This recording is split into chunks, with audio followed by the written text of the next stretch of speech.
Here they are playing with some food. So this is the first time I've actually given them any food, but they've been picking things up. So they'll play with this for quite a while. They'll stand in it. They'll move it all around their cage. They'll crunch it up in their mouth, but it'll still probably be a while before they eat any of it. And then even longer before they eat a substantial amount. So they'll still be on the 3 hand feedings a day until they're not. Now basically this is the beginning of the weaning process. So I will just start providing them with a lot of food. And initially they don't really know they can eat it, but they want to pick things up, so they're interested. I mean, you can tell they've only been playing with it for a few minutes, but now they're losing interest, gonna walk around.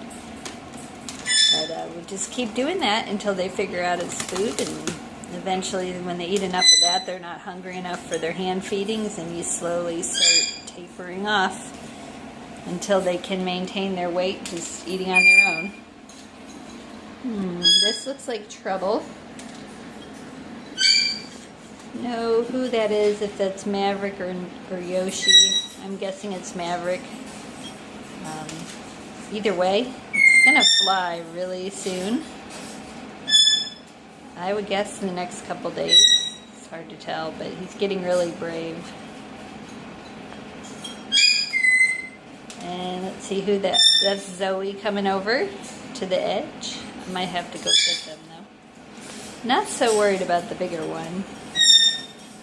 If he jumps off, he's gonna flap, and I think he'll be fine.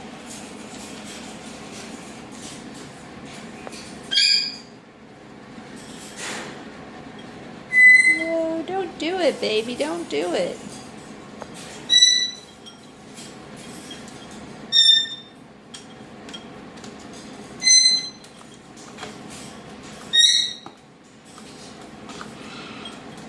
I put that little box back there so they could climb up easier. But it's not helping too much. It's still, still kind of a big climb. Given that they can't grip, it's more of a hop. See? If it was something they could grip onto, they'd be able to do that real easy. Get up on that next little step on the counter. Oh, there it goes. Yay! It's a new place to explore.